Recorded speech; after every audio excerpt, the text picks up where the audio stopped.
to the Race Factory. Tonight I'm going to talk to Marit Strømøy, a good friend of mine, Norwegian. It's going to be so awkward to talk English to her because I've been knowing Marits for about 40 years and we've only spoken Norwegian, but we're going to try to do something different so you guys can join us.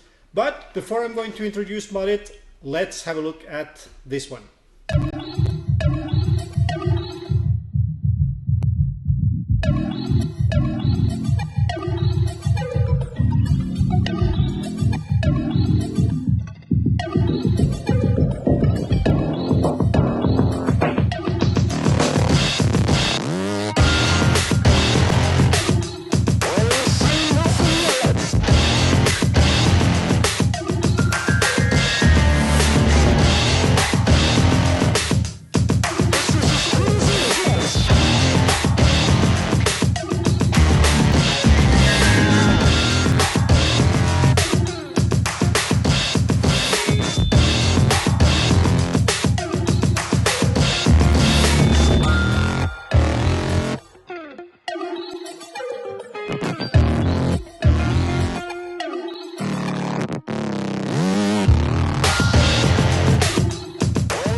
Marit, welcome. Thank you so much. Like I said in the intro, before they started to have audio on me, I said I've known you for about 40 years now, and tonight we're going to speak English. That's going to be so awkward. That's very strange because we've been speaking Norwegian for all our lives. So, but we will try. We will do our best. We will definitely do our best. And tonight it's a live show. That means that all of you guys sitting at home can post comments. Any language, I mean Italian, English, Norwegian, put them on there in the comment field and we will see how things goes. One of your team members, Marit, is already in the comment field. Christopher, he is obviously writing to us in Norwegian, but we will understand that. So that's it. First of all, Marit, thank you very much for joining us. The whole idea about this live show is to do something for the powerboat racing fans around the world, and I wanted to start out with you. I have to say I've been practicing with the kids. I've seen, it's been very good. Yeah, and so tonight we're going to start off, and we're going to spend about probably more or less an hour to go through some stuff and talk about different things. And are you up for it? I'm ready. Just fire the questions. I will answer. Yeah, definitely. So I have a little note, and what many people are wondering is about your start. Where did you actually start? Now everybody knows that you are racing Formula 1, but it hasn't always been like that. You know, I know the question and the answers, but I guess there is a lot of people out there who don't. Yeah, for sure. I mean, my mom and dad, we had a workshop in Sandefjord from when I was born. And my father was racing from the 60s, 70s and 80s, so he was a racer. I was always with him at the races from age 0, I think. And I was attracted to the sport immediately. And I think I was like 4 or 5 years old the first time I was out with a boat with an engine on, alone. So, you know... Did your mom know about that? She knew that one, but there's a lot of things we had to hide from her up through the years. But anyway, I was with him at the races. I was 7 years old the first time I was in a catamaran. He had a Formula 3 boat. We took up the back cowling, and I was sitting on the back of the fuel tank, actually, and holding his seat. And it was my first experience, and believe me, I thought I was going to die. I didn't. And when I was 12, we were in Tvedestrand, and he was racing there with a Formula 3 boat and a small, like a GT15 boat, which was like a promo boat for his workshop. And Tvedestrand's regatta is a traditional regatta. It's not a race. It's a kind of a thing you... It's a folk race, isn't it? Yeah, it's a folk race. Everyone is coming with whatever they have. There's some old wooden boats that goes 5 knots, and there's some really fast race boats. But anyway, he was going to go there with 2 boats. I was his crew. I had my task was to put on and off the propellers. Okay, that was your job. Boats. That was my job. And we found out that because the starts were going all the time, and we found out when we saw the program that he didn't have the time to come in with one boat before the start and the other class went. Okay. So he said, okay, we have to leave the small boat on the shore. And I was like, no, I can do that. So I borrowed, I was 12 and the age limit was 13, but I borrowed a helmet and a life jacket because obviously we didn't have 2 sets of it. No. And I remember I had to hold the helmet with one hand because it was far too big. And I did my first race, and believe me, I was hooked after that race. And since then I've been racing, and it's 31 years ago. I remember that first boat of yours because I mean, we were kids. I was a bit older than you, but that black little wind race boat with a small shafted Mercury on the back, that was super cool, wasn't it? Yeah, it was cool. I mean, the engine was very similar to a Formula 1 engine because it had the racing gear case, so it was super cool. Pretty similar awesome. to a Formula 1 engine, but of course a lot smaller. So we have some international guests with us tonight. Yeah, cool. Yeah, Phil from Osprey. He is saying good evening from Osprey representatives. So we used to meet them sometimes. Can you tell us a bit about the Osprey team? What for the other audience who just see them in the common field? Yeah, the Osprey team is the official rescue team of the Formula 1 series, and they do also a lot of rescue in the UK. And it's by far the most professional rescue team I can say, because I've met a lot of different ones, and they are the ones that saves us when we do some shit, and it happens a lot of times. And yeah, it feels safe, doesn't it, to have a professional racing or safety team who follows you all around the world, who knows you? Yeah, it feels very good, and the fact that they're the same on all the races, it gives a lot of security for us, and they know what kind of boats we have individually and how to take out the driver from the seats. So it's very, very, very good. Another guy who came up in the comments here now is Ken McCrory. Hello, Ken. I mean, you were our heroes. We remember you raced in Norway, in Flum. You had the super cool Formula 3 boat and so on. So very nice of you to stop by. We even have Freddy joining in from Ecuador. So welcome to all of you. Roar Hoverud is posting a comment. He said it was pretty damn cool to have a ride with you in Tønsberg. So he was obviously one of the guests in the 2-seater. That's cool. Yeah, we have a Formula 1 2-seater that we race. We run all the time. I mean, every year we've done it here in Tønsberg on the boat show and on the boat race. Yeah, and it's been very popular. So yeah. Jenny from the daughter of Geir in Garage 15 is also sending her regards. She's a big fan, so thank you very much for that.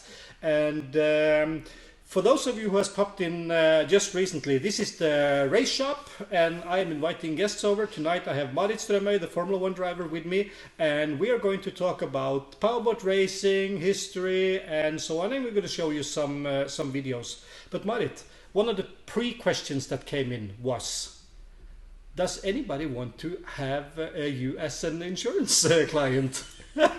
You are living on the edge. I mean, I had to search, but in the end I found the best one, and for sure all our stuff is insured by Codan Forsikring. Have a look at this. Ha det! Hei. Hei. Vil du? Ja! Barn! En til, eller? Større hus. Vi vil ha hund! Nei. Det ble en hund.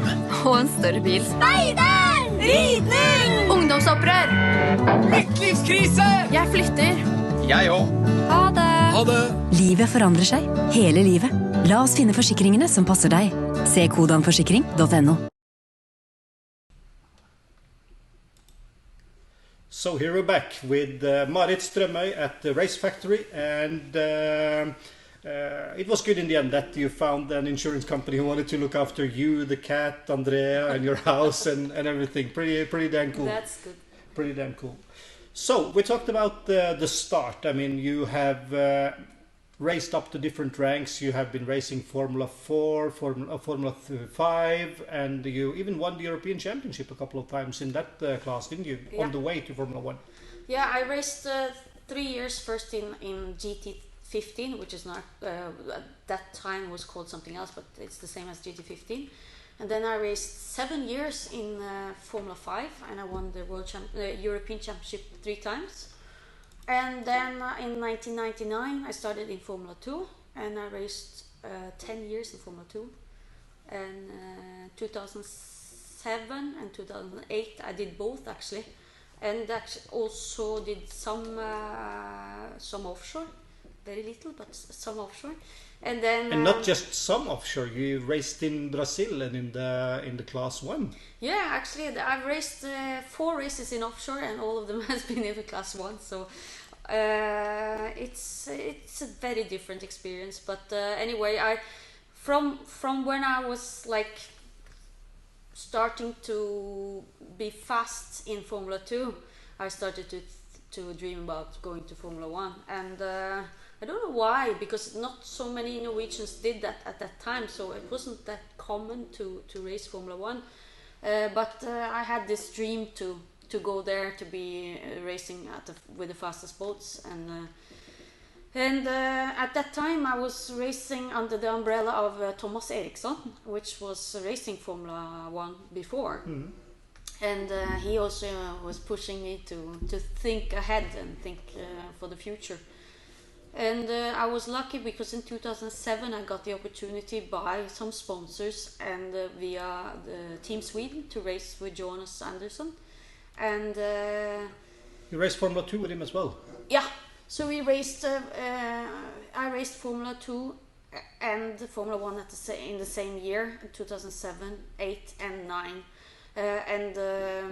Yeah, believe me, the first time I was in a Formula 1 boat, I was like, yeah.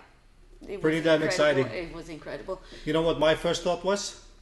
What have I ended up and making now?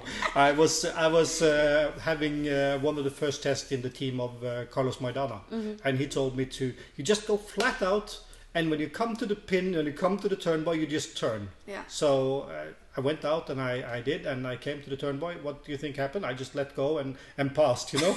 And I said, I need a damn good reason why that should work, you know, because you don't think it's possible, do you? No, I mean, the acceleration from 0 is impressive, but the fact that you can come into the corner with so much speed and just trim down and turn with a throttle flat down is, you don't believe it. You have to try a few times before you can do it. So, I know. But it was, I had the first 2-3 races was in the UAE, and I remember my first Formula 1 race was in Qatar in 2007, and it was so windy that I remember Guido Capellino came to me and said, which he is 10-time world champion in Formula 1, and he said, I'm sorry for you that you had to experience the worst race in terms of waves that he'd ever been to. Okay. Was my first coming race from Guido, that's pretty and also, in addition to that story, is that was the first time I'd ever spoken with Guido Capellini. I mean, I had a picture of him at my wall at home, and the fact he came to me was like, I was so starstruck that I couldn't say a word. Yeah, that's one of my best moments from the last trip to the Emirates now. I mean, speaking to Guido about this one and so on, he said, you know what, the only person who can really challenge us these days is Marit and her team. And I was like, I felt proud on behalf of you, because coming from him, it's special, isn't it? Yeah, I mean, his career as a driver and as a team manager is so impressive. Phenomenal. That you can't even imagine. Målfrid Meyer Tanke says, it's so nice to hear the story from yourself, even I knew you from another side. I hope you will get back in the cockpit and run some Formula 1 races also this year. Yeah, we definitely hope so, and let's see what happens, but we are up for it, and we are ready as soon as we can. Phil Buckley is asking, has Eric ever forgotten you for that pass in India? Yeah, that pass was something. I mean, okay, you haven't seen it. Maybe we can show it at the later stage, not here, but later. But it was. I was in a squeeze with the 3 Abu Dhabi teams and me. Yeah. It was. Shaun was leading the race. Eric was second. I was third. I mean, we were fighting for. And then you had. It was a mess. Tani in the mix there. And I basically went from the outside and just slammed the door, and he almost blew over. He would have done the same to you. Yeah. There is no question. No, and I would do the same again and again. I mean, it was just it was a moment that it could have ended in disaster, but luckily both for him and for me, we didn't crash, and he didn't blow the boat over. But it was a cool moment. Have you ever felt that the boys are giving you any treats, or are they like me every time I meet you in the good old days, treating you worse than the boys? No, now I've been racing for so long, and I think that all my competitors, and including me, we see ourselves as equal. I believe when you put the helmet on, you're racing no matter. It's a boat and a number. Yeah, it's a boat and a number, and I think the biggest shock is from the spectators when I take off the helmet and I see it's a girl or a woman, but or an old hag. But anyway, I feel the respect from my competitors, and I respect them too. So yeah. It's a joint thing. Yeah. Ken McCrory is back at it and is asking the big question. Will Formula 1 go with 4-stroke engines soon? You know, we have all heard about it. There is rumors, there is talks, and there is designs out and drawings. From your perspective, what's the situation? I mean, now we are in a bit of a strange situation because of the COVID-19, and because the engine was supposed to be launched in Dubai in March. Mm-hmm. It's a V8 4-stroke from Mercury.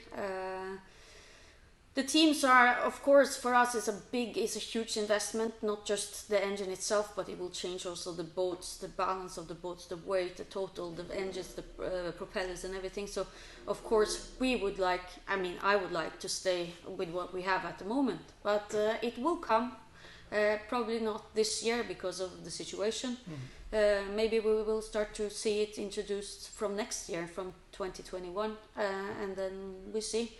But I do believe that it will change a lot. The boats are now very wide and short because they are specialized for the race courses that we race on and for the engines and the props we have.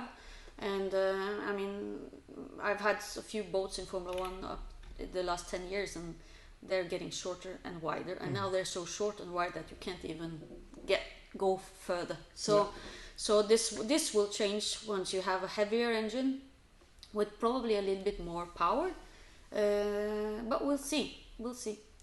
Ken is throwing out another question here. Thank you very much for that, Ken. It's always a bit easier when we have some with us who can throw in proper questions. And he's saying, from my experience, with more power it makes driving a boat a bit easier. I guess you sort of answer that now since you're going shorter and wider. But he says, do you still need lots of skills? And clearly Marit has that. He's basically challenging you for the skills, and I think we can turn this into the perspective of what it demands from the driver, because obviously and clearly from my point of view the equipment is getting more and more equal and more to the maximum level where you are, you know. What's now changing the skills? I mean, we've all seen you doing push-ups and hang-ups and a lot of physical training. Yeah, I believe that, from when I started in Formula 1 12 years ago until now, the level is more equal. In the beginning there was 3-4 people always challenging for the top 3 positions. Now we're about 10 people in the field that can win a race, and there's reasons. The reasons why is because first of all the Formula 1 series did a very good thing to drop the RPM, and with a limiter of 9,650, which created more equal equality. Yeah. Mm-hmm. And also saved a lot of engines, because before when we did 11,000 the engines were like so it's better for those of us who doesn't have that much money into it as the big teams. And as we see, the level now is quite equal. You have like Jonas with a smaller budget up in the mix with the Abu Dhabi with the high budgets, big budgets. So that is good. But it also gives us, now everyone is like 20 years ago. People didn't have the power steering. Now everyone has the power steering, and people tend to think that okay, now it's easier. But it just gives you a different level of concentration. I mean, you have to concentrate. It's not that raw power. Is the circuits. It's a mind game as well. Yeah, it's a mind game, and the circuits are a lot more technical. We have more turns, right-handers, left-handers, chicanes, flat out turns. So it really is challenging for the drivers, and it gets challenging for the mind, but also for the body. And I believe more or less all the field now is putting a huge effort into physical training. Anja Christiansen is asking if you can tell us a little bit more about the boat you're driving now. Yeah. That's a good question. Yeah, it's a good question. The boat I have now is a Baba boat, and actually it's the oldest boat in the field. The boat is from 2011, yeah, we can drop it down to, and only there is a 2.5 liter engine. Not everyone knows what is on a Formula 1 boat. And the top speed we're racing at the moment in the races are about 220 kilometers an hour. We turn at between 8 and 10 Gs in the tightest turn, so it's getting very, very physical. Yeah, Ken is saying sorry, a bit of a slight time delay on transmission, but the biggest thing for me was to be able to read the water condition. That was his skills, and where he thought that it separated the competition. Yeah, definitely. And the cool thing, I mean, when I was racing GT15, Formula 5, I mean, people had different skills. In Formula 1, everyone is good. There's no one that can't read the water. There's no one that has missed the class in how to trim a boat. Everyone is very good. But Stephen, he says, I've watched your turns in the corners, and how did you learn to turn so precise, lap after lap? Thank you for that.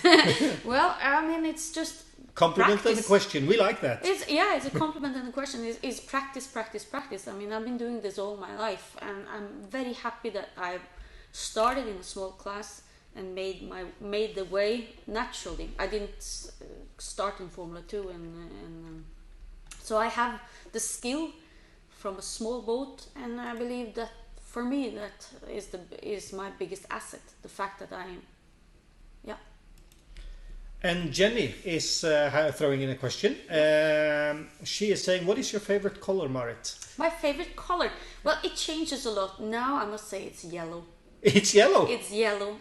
Really? Every day I wear something yellow, but probably is because it's Easter. Easter. Yeah, but I've always been good in a red boat. I see there's a red boat here, so let's see. Yeah, I like strong colors. Yellow, red, pink. Well, Dana Batts is here. Any interest in coming over to United States and race at the Champion Park Lake? That's the promoter calling up. Cool. Maybe there's a deal on the table here. I mean, yeah, that would be cool. I mean, I love to race different boats and different places. I've raced in the World Championship, of course, but also I did some races in South Africa. And also the 24-hour of Rouen with borrowed boats, and also the Class 1 experience was also with the borrowed boats. So I would love to go there. I've never been in the US. You never? Wow. So Dana, that's a challenge for you. Yeah. Hook Marit up with a good boat and a ticket, and you will have a damn fast female driver. She's definitely going to consider it. I know her that much. Oh, for sure. Of course. Let's see here. Next question from my side, which is a prepared one, is best experience. I've had many good experience in racing boats. I mean, I must say the 3 European championships I did in titles I had in Formula 5 was, for me at that time, was huge. Tastes good, doesn't it? It tastes damn good. But the first in Formula 1 I had 2 very, very good moments. The first was my first pole position, my first and only pole position, which was in 2011 in Portugal, with a brand new boat. We went straight to pole position, which was incredible. And then, of course, when I won the race in Sharjah in 2015, an incredible experience and a feeling to. I mean, I've been racing for so many years, and so many people have said to me, you will never be a podium racer, you're just a girl, blah blah blah blah. And the fact that when I was there, when I won that race in Sharjah, it was fantastic. Guys, have a look at this one. This is how it's done.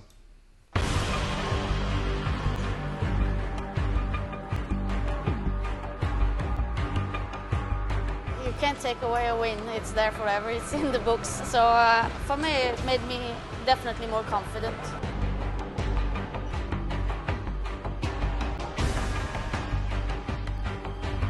I mean, this race was my international breakthrough in Formula One, and with the pole and then leading the race, it was a great weekend. Unfortunately, we crashed out, but that happens in this sport. They touch, they go airborne, they touch canopies, and over they go.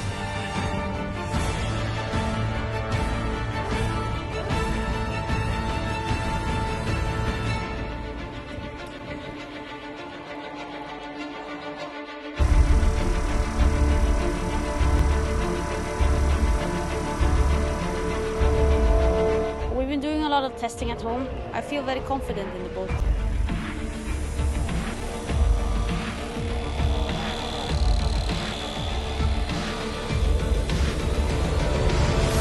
We had a good run this morning, and I'm excited to see.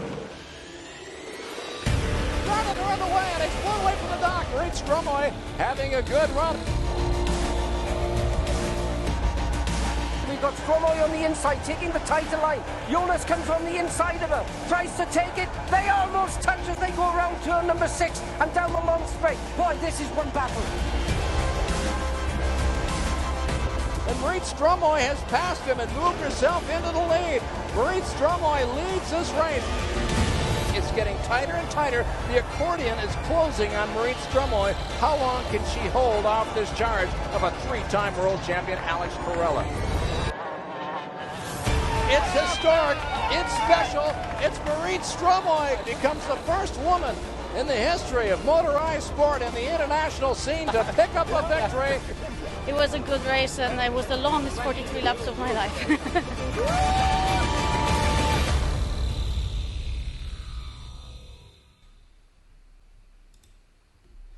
Was that Craig Bailey crying? Yes, that was Craig Bailey crying. I think I've seen it. Craig Bailey, you're a whip. I think a lot of people were crying. I cried as well, Marit. I cried as well, sitting watching the live stream that day. Yeah, that was insane. It was insane, and you know, when you've done it once, all you want to do is to do it again. So that's the challenge now. Talking about your highlights, let's drop down to some of the disappointments, because how many years in Formula One now? 12 years in Formula One. Yeah. You have traveled home a lot of times without points. Yeah, I mean, of course, many times you know, the engine breaks down, you lose a blade from the prop, the boat delaminates. There's so many things that can go wrong in a powerboat, and so many things have gone wrong. I know the feeling. I know you know. And sometimes you're there for a week and you can't really find why it's going wrong, which is even worse when you can't find the problem. I remember 2 times was a huge disappointment. Once was in 1993 actually. Mm-hmm. I had a new boat in Formula 5, a wooden catamaran from Italy that we have. Primo Gardini. Linano Sabbiadoro. That we went down to Italy to pick up, and I think it was the first race with a new boat in a new class. I was actually leading the race, and I felt I had the devil behind me, and I just blew it over. And I woke up in the water, and I started to search to gather wooden parts of the boat. Collect boat parts. Yeah. And I remember my dad was so scared from that moment, so he was like, okay, that's it, finished. And I actually had to hire my sister to go to send the boat to repair, because he refused to do it. He didn't want to repair it even. He said it's finished. Yeah, done. But and it was not because he was angry at me, but he saw his daughter being picked up to the hospital, and he didn't want that for me. But anyway, that was the first big disappointment. The second big disappointment, of course, obviously, was the crash you saw in the video. Yeah. Not the crash itself, because that shit happens all the time. But the so you don't hate Shaun Torrente for doing that? Absolutely not. We blame him though. Yeah. We blame him. No, but I mean that happens. The fact that I was leading the race, I had my first pole position. I was leading the race, and it could have been my first victory already in 2011. But and the boat was new. I remember. So instead of coming home with a victory and some points, I came home with a broken boat. And I remember that trip because we went down to Portugal from Norway with a car. Yeah. Dropped by Italy, picked up a brand new boat, and had to go back to the factory with a broken boat. So that was a big disaster. Morten Sagflat, he says, I'm crying now. So, I mean, okay, that's cool. Let's talk about it. Let's talk about it. We have some more questions, Marit. It came up during the crash with Shaun. Molfrid, she asked you, what do you do and how do you prepare yourself to be able to take that high amount of G-forces? This is about the same levels for a Formula F16 or any car. You know? I mean, the G-forces in a Formula 1 boat is extremely high, but I must say that they are for a very short period of time. So it's rough for the body, but at the same time, the first thing that I learned in a Formula boat was to relax. Yeah, okay. Have a nice sitting position where you sit comfortable, strapped very hard, but relax. Because I remember the first time I did Formula 2, I went at Ommedal in Norway. I did 2 laps and I couldn't even hold. My arms were about to fall off because I was sitting holding so tight. Yeah. So for me, I feel relaxed. I feel very comfortable. But obviously, I do a lot of training. And I didn't start to turn at 9 Gs. I started maybe at 1 and then increased. And you got used to it? You got used to it, yeah. And but I do a lot of training, and it's a lot of physical. I mean, weightlifting for the upper body. I mean, for the whole body, and also a lot of like running, bicycling, which prepares me physically for these challenges. Torbjörn, one of my sponsors actually, is asking how big is Marits team compared to my team, and they've seen us racing here in Tønsberg, so that's why they know. How many people do you travel around the world with, Marit? Well, actually, in the Formula 1 team, we are 6 people traveling. So it's the same? Yeah. We have a radio man, we have 2 mechanics, and my husband, 2 mechanics, which is Craig Bailey and Martin from Germany. And then I have Andrea. Craig Bailey was the guy crying, by the way. Yeah, he was crying. But anyway, and Andrea, my husband, his job is to manage everything, to prepare the boat, the engines, and everything, and because the thing is, when you put this boat in a container from Norway to China, there's so much salt and so hot and so many vibration in that container that every bolt in the boat you have to go over when you come to China. So there's a lot of work in the days before the race, and then you have me, obviously, who's racing, and then the 6th person is my trainer, Ida, which is more or less on all the races there. How important is the mental aspect of it? I mean, the mind game and to set yourself up to be properly focused and so on. How important is Ida's job? I mean, clearly when you come to the race you are prepared and you cannot do anything on the physicals, but she can obviously set you up in the right mind focus, I guess. How important is that? I mean, for me, it's very different. I think people are very different. For me, I need to have fun. That's number 1. I can't have a regime where I do something which I don't like.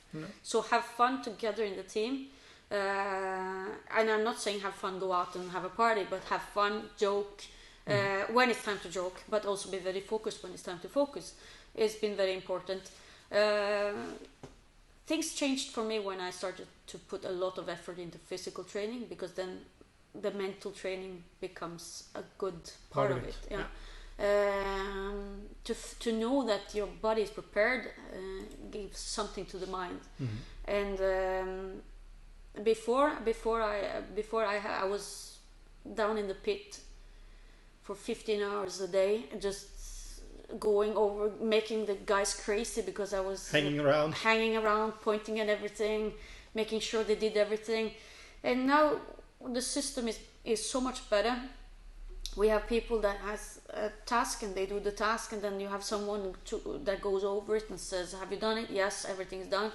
And they can actually, they don't have to have me there all the time. I'm there a lot, but not all the time. And I can focus on, I mean, we do a lot of training also in a race week. Okay. But not so hard. Kenny says we really need a female Formula 1 world champion. Yours for grab. No pressure about it. It needs to be me. No, I mean, that's the big goal for sure. I mean, that's what I aim for. This year was, last year, 2019, was a great year for me. I was in the mix on all the races. And I believe it's possible. We are here at the race factory talking with Marit Strømøy, the only Formula 1 powerboat driver in the world, and we're getting in a lot of questions, so I have to run a couple of questions through Marit. Do you wear air mask under the helmet? If not, why? Do you run it? No, I don't run it. I'm old school. You're old school? I'm old and I'm old school. I hate to have stuff on that I don't have to have. I feel you don't want to be attached to the boat? No, it's not. Yeah, that's one thing, but I just don't like it. I feel very cramped with it. I know the people like Eric Stark and Alberto Comparato, they love it. Yeah. I want less stuff as possible. So inside your cockpit, how is it set up? Because obviously the rules from the world governing body, the UIM, states that you have to have air with you. Yeah, we have an air mask, which I can grab just on my left side, and I grab it under the helmet, and the helmet is quite big around here, so it's made for do that. We have a special mouthpiece that fits under, so it's possible. It's prepared. Yeah. My cousin Gerd, he says hello, and he also truly remembers the trip with you in Tønsberg last year. Let's see what we have more here. One question comment from Paolo Longhi.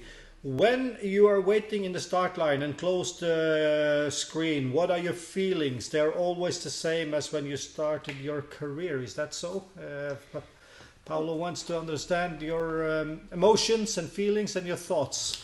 It's very different from race to race. I mean, if you're in top 3, you have one set mindset. If you are in 15th position because you had a problem with the engine, whatever, the mind is something different. Mm-hmm. Of course, I have a pretty high pulse, but not too much. I'm nervous, but more like geared up. I'm not super nervous. I don't have to puke before the race. Some people do that as well because it's a mind of getting the stress out, but I'm quite calm. Sorry for popping the question, but me as a racer, as a guy, okay, I always have to pee. Is that the same for? Yeah. Is that the same for girls? 100 times.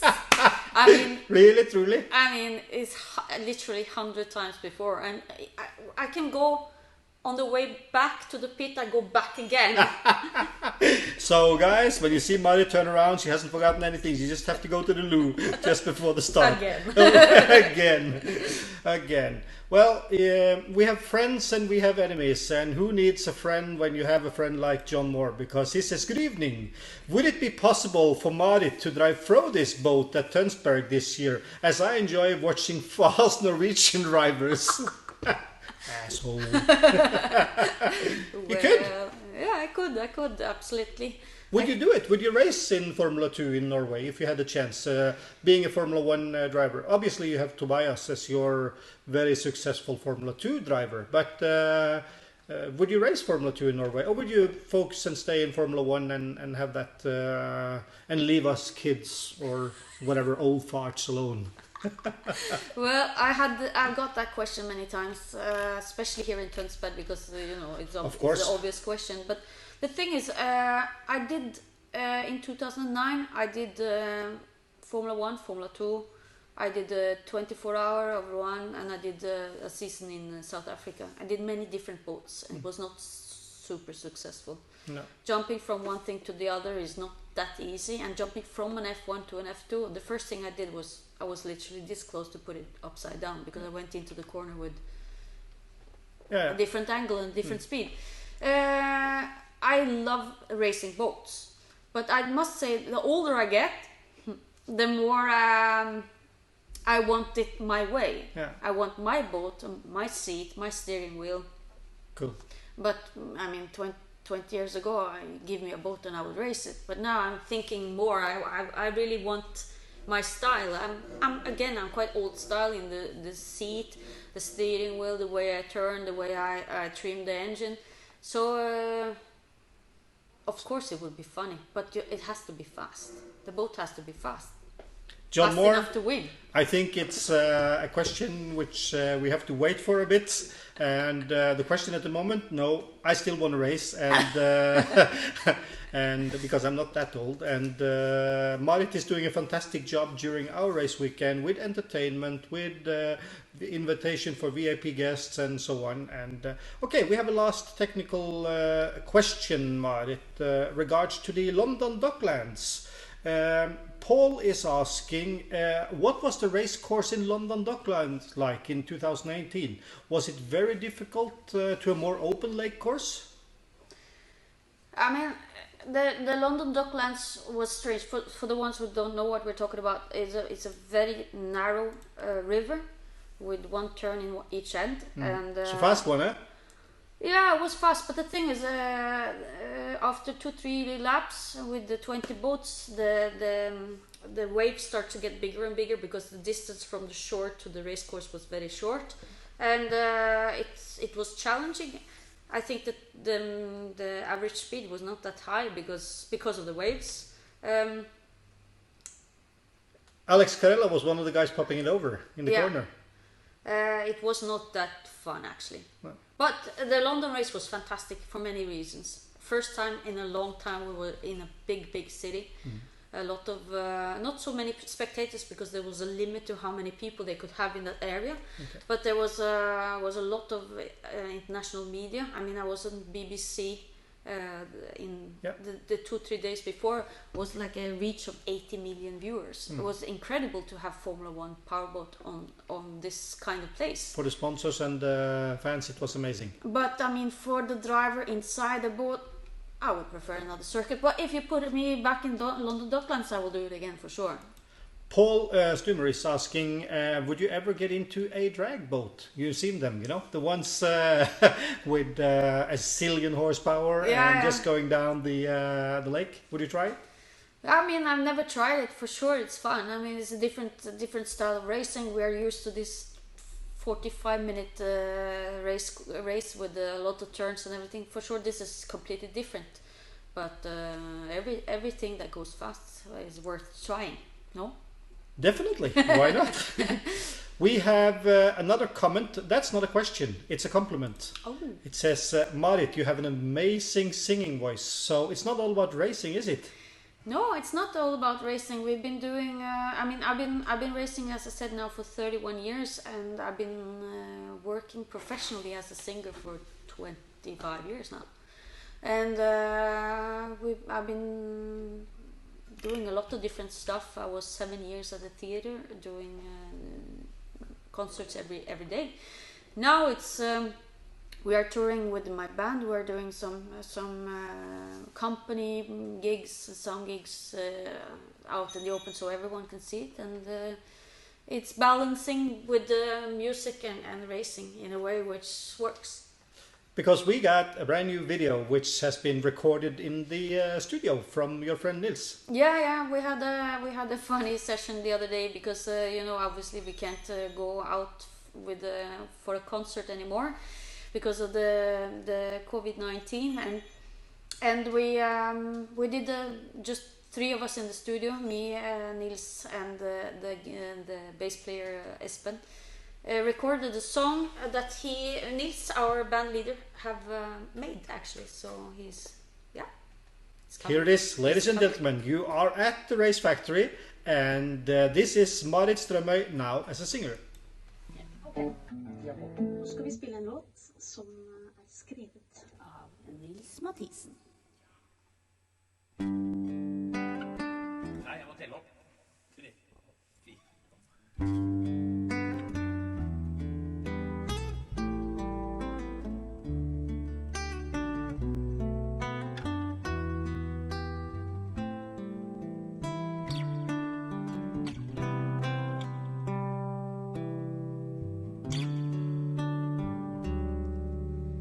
Once there was a rainbow above my house. Once there was luck and a play of the grounds. Once there was children on bikes and skis. Once there were birds and bees. Once there were tears and bitter words. Once there was fear of destroying the world. Once there was science that worked against peace. Once there was fire seas. Once there were peace and harmony. Once there were people who really were free. Where did they go? To jail and death. That made us all hold our breath.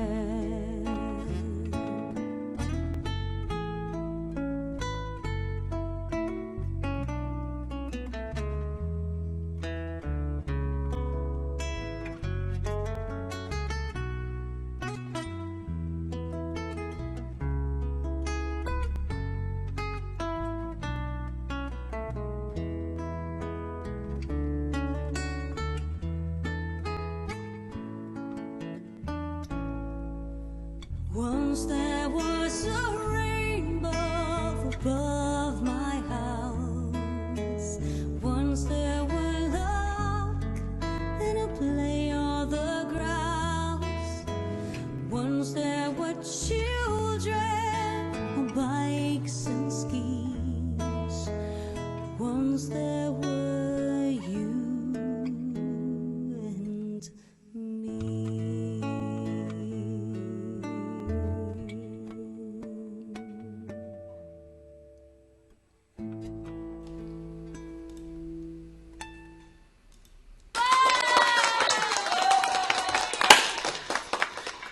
It's so fun to be in the studio. I mean, I can push buttons and have fun. And anyway, if you like that song, throw Marit a thumbs up and a heart, and we will maybe get her back in the studio. So that's it. Marit, it has been quite a busy start of the season anyway. I mean, we have all followed you around Europe actually, and you went into quarantine and had to stay home for 14 days because you went down to Switzerland to the UIM Gala Award dinner to pick up probably, at least in my eyes, the most important trophies to date. You was awarded Driver of the Year in the UIM family. Isn't that so? That's right. I mean, it was a huge surprise for me. I was nominated just to be nominated in that game with I think 6 other people that was all world champions in their class, and I was the only one that didn't win the championship, but I was nominated anyway. Partly the people were voting online, and partly it was a vote from the council in the UIM. and I was so surprised. I said to myself, I said to everyone around me, I will not get this. I will never in the life get this one, because I was sure. And when they called my name, I was like, what? I mean, honestly, I was in shock, and it was such a nice surprise. It was such a nice, I'm super proud of it. And yeah, we got it here in the studio, because you got it today, actually, because it was left here from a friend of us, the father of Andreas Ovang, who was also there receiving his World Championship photo. So maybe you can show it to the audience. Yes, I have it here. Woo! Again! No, the thing is that this one, I had my luggage was very small, and Andreas' father, he was driving a car, so he put it in the car. So also this has been in quarantine actually for 2 weeks. So it's the first time I can take it home and put it on the shelf. So that's nice. Perfect. But it's a big honor to have this one, and I was there because we had a council meeting, but I never in my life I thought I was gonna get this one. So why do you think they gave it to you? Why do you think they? What did they say during the presentation? I haven't heard that one. I have no idea what you they remember? gave it to me, but anyway, they didn't give any particular reason. I think I scored quite good in social media, because it was like a ranking from there. I mean, we are Norwegians. We know that a woman can do what a man can do. But if you go, but I mean, if you go to different kind of parts of the world, I think the fact that I was third in the World Championship in F1 as the only female driver was a huge achievement. I mean, for me, it was a huge thing as well. But in my mind, I could do it. But a lot of people, they think obviously that the female racer is weaker than the male, and I think that the fact that that fact made this come home to me. Yeah. And that's where it's going to stay. That's where it's going to stay. Definitely. Obviously, as a singer, you are so affected by the COVID-19 situation. What are you doing nowadays? Well, I mean, I think it was 13th of March. Everything shut down in Norway. All concerts are cancelled. All events, racing events, sports events, everything is cancelled here as well as all over the world, and it affected us hugely. Being a singer, you know, I live from singing out in public, and now I can't do it anymore. And the same with the races. So financially, everything has stopped. What I do to try to save my mind is I continue to train. And it's very, very important for me to continue to work out, because the season will start at one point and another, and I have to be ready for that. And obviously there's a lot of things you can do as a racer as well, and as a singer. We're doing a lot of rehearsals, playing in the studio, and keeping in contact with my sponsors and with the people through social media. It's very important to keep everyone going, and making sure that if there's something I can do for my sponsors, I will do it. Do you have any drivers you look up to nowadays? I mean, you're a professional driver, you have clearly hugely respect for your competitors, but the question comes from Torbjørn Ulgenes. He is asking if you have anyone you look particularly up to. I think all the Formula 1 drivers at the moment are in one way or another someone that I look up to, for different reasons. Of course, Shaun Torrente, the world champion, two-time world champion now, is a great driver, and he has showed that with a big, nice package with everything, and a very good driver. He's been super fast. Same with Jonas Andersson, that nearly won the championship this year. I mean, with coming from another point of view, I mean, he's in his team, and his way, his style is completely different from Shaun and completely different from mine. So But I mean, he drinks beer, has fun, and you know, he's having his wife as a radio man and his friends to crew and pit him for him and so on. He's definitely having a lot of fun. Yeah, but I mean, when the flag drop or when the super serious. Yeah, he's super serious, and I believe Jonas is so good with the equipment and with the engines and with setting up the boats and everything, as well as the driver. So. Like I said before, I mean, all the Formula 1 drivers are good. And then you have Carella that has won 4 times. You have Philippe Schaap that has won many times. So they are so good, all of them. And I respect them in different ways, but all of them. I mean, and you have Alberto Copparato, which is like... The young talent. 20-something, and he's as fast as anyone. So everyone for me, to be in that level, to have reached that level either...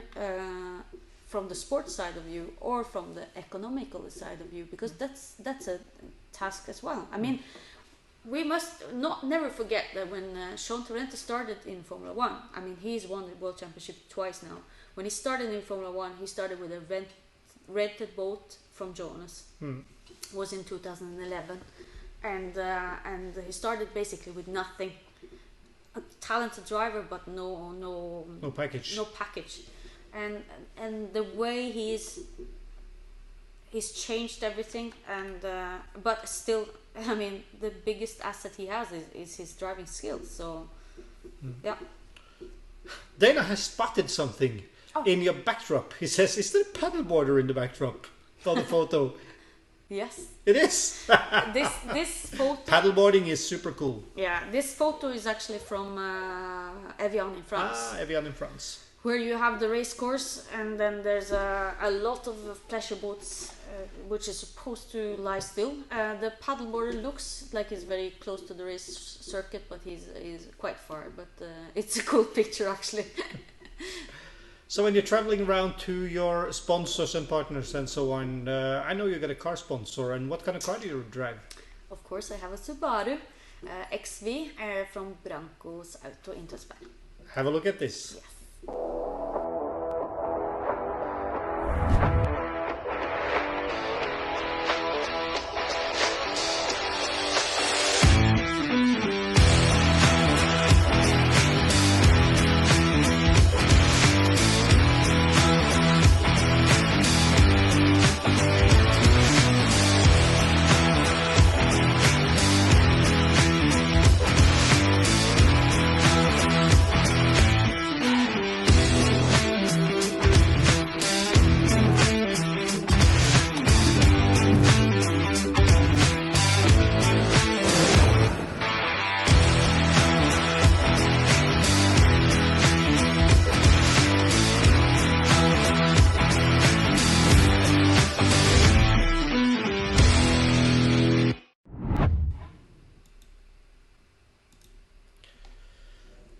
The slogan for Subaru and Branco's Auto is unstoppable, Marit, and I think that's pretty damn heads on the bolt, or whatever expression you want to use, because cool car. Yeah, it's a cool car, and it's unstoppable. I mean, we can go everywhere with it, actually, and I love my Subaru, so that's good. How important is the sponsor work for you? I mean, obviously they are funding you, but you're also doing a lot of activities. And how important is that day-to-day contact with them? What do you do to secure the sponsorship and so on? Give us a couple of minutes on that. I mean, I believe traditional sponsoring before, I mean, like 10, 15 years ago was... you got a budget from someone, you put a sticker on the boat, and that was more or less it. Now the sponsors requires a lot more from the sponsor, from the people they sponsor, and we do a lot of events with the sponsors, and have more or less daily contact with some of them. So I spend a lot of time in getting Is it difficult? Paul is asking.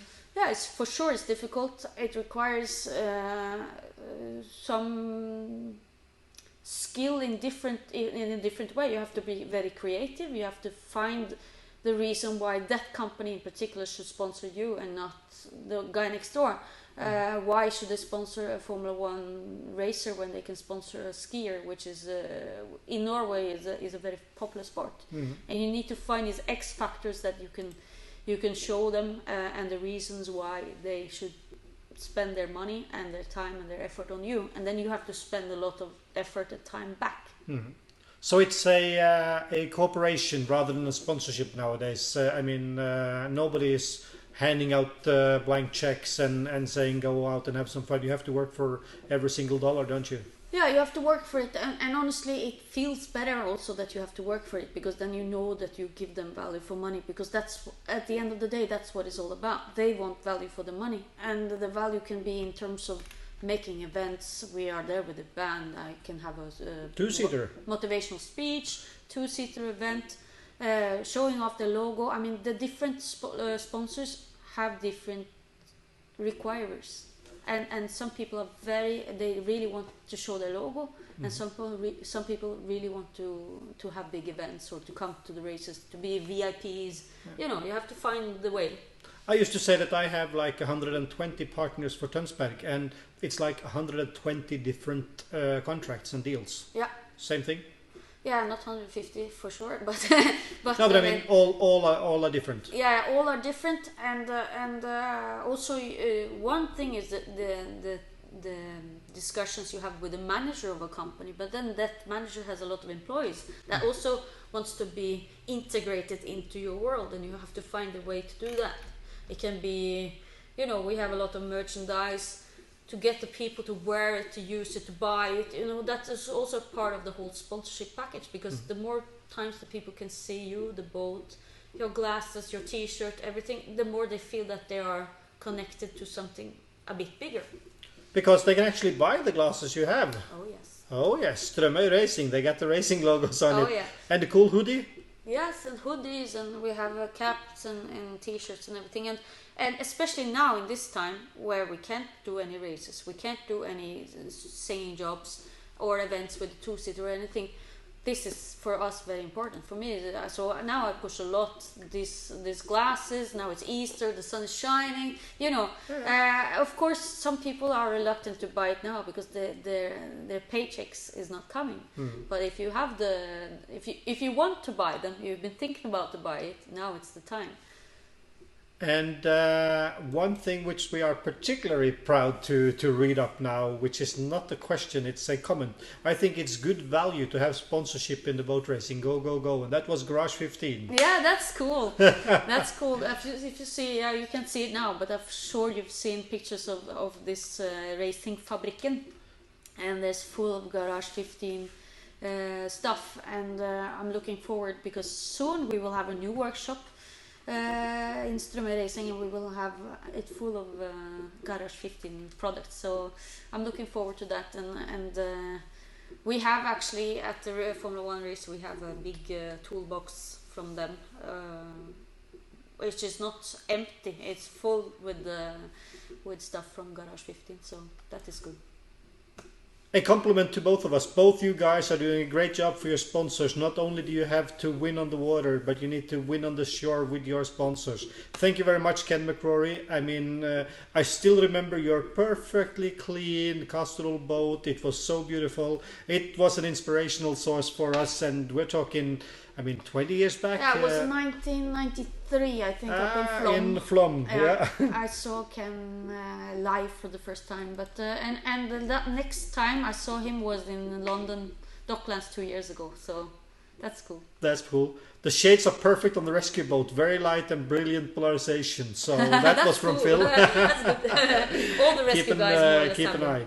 If you got any more questions for Marit Strømøy, which is visiting me here at the Race Factory, you got to pop it in the comment. You can write in Norwegian language, or you can do like the other ones and pop it up in English. We are soon about to wrap this hour up. It's been so good, so fast. I'm so pleased to have you here, Marit, at the race shop.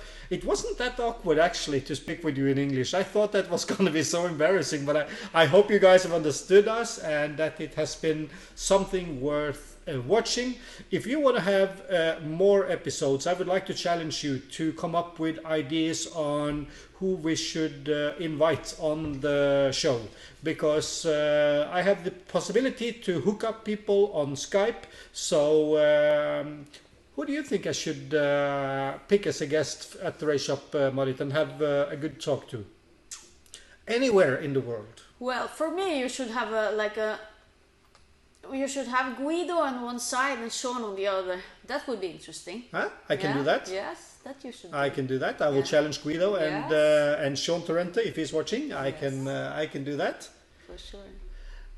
Martin, he says, great show, well done guys, thank you very much. Victoria Larsen is throwing in a comment here, girl power. I know that you were a great inspiration for her as well. She was a very successful Formula 4 driver before she's turned into a mom. Yeah, she was a badass driver. I hope you come back, Victoria. You need to come back in race boat.